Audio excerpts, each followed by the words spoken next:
Hello বন্ধুরা, বিবিধ বিষয় চ্যানেলে আবারও একটি নতুন ভিডিওতে আপনাদের সবাইকে স্বাগতম। আজকে আমি ঢ্যাঁড়স দিয়ে একটি সুন্দর রেসিপি শেয়ার করব। তো তোমরা এটাকে ভেন্ডি মশলাও বলতে পারো।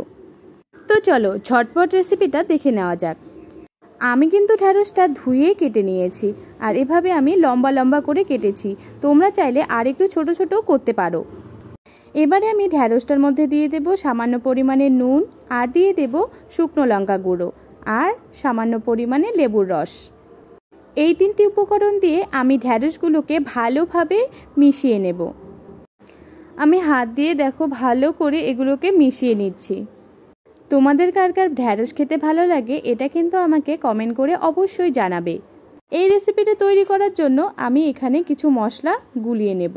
এখানে আমি দিয়েছি হলুদ গুঁড়ো, ধনে গুঁড়ো, কাশ্মীরি লাল লঙ্কা গুঁড়ো, তারপর দিয়েছি জিরে গুঁড়ো, আর এবারে দেব সামান্য পরিমাণে বেসন। বেসন দিলে কিন্তু গ্রেভিটা খুব ঠিক হয়। তোমাদের কাছে যদি বেসন না থাকে তাহলে কিন্তু তোমরা এখানে চালের গুঁড়োও দিতে পারো বা ময়দাও দিতে পারো। আমি এদিকে কড়াই বসিয়ে দিয়েছি। কড়াই গরম হয়ে গেলে আমি যে ম্যারিনেট করে রেখেছিলাম ঢ্যাঁড়সগুলো, সেগুলো এবার আমি ভালো করে ভেজে নেব। আমি যেহেতু একটু লম্বা লম্বা রেখেছি তাই আমার একটু ভাজতে সময় লাগবে। আর লেবু দিলে কিন্তু ঢ্যাঁড়সের মধ্যে যে পিচ্ছিল ভাবটা থাকে সেটা কিন্তু অনেকটাই চলে যায়। আর তোমরা কিন্তু অবশ্যই ঢ্যাঁড়স কাটার আগে ধুয়ে নেবে। আমার ঢ্যাঁড়সগুলো ভালো করে ভাজা হয়ে গেছে। এবার আমি সেই কড়াইয়ে সামান্য পরিমাণে তেল দিয়ে সেখানে দিয়ে দেব পেঁয়াজ বাটা, লঙ্কা বাটা, রসুন বাটা এবং দিয়ে দেব আদা বাটা। এগুলোকে ভালো করে ভেজে নেব যতক্ষণ না পর্যন্ত তেল ছেড়ে দিচ্ছে।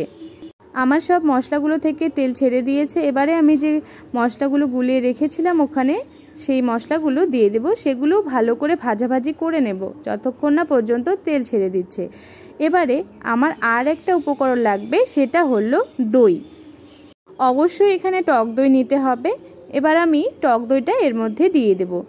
দিয়ে কিছুক্ষণ ভাজাভাজি করে নিয়ে তারপর আমি যে ঢ্যাঁড়সগুলো ভেজে রেখেছিলাম সেই ঢ্যাঁড়সগুলো এর মধ্যে দিয়ে দেব। আমার প্রায় রান্নাটা কমপ্লিট। এখানে আমি আর অল্প পরিমাণে নুন, চিনি আর গরম মশলা দিয়ে নামিয়ে নেব। আমার এই রেসিপিটা তৈরি। তোমাদের কেমন লাগলো ভিডিওটি অবশ্যই কমেন্ট করে জানাবে। আর তুমি যদি আমার চ্যানেলে নতুন হয়ে থাকো তাহলে অবশ্যই চ্যানেলটিকে সাবস্ক্রাইব করে দেবে।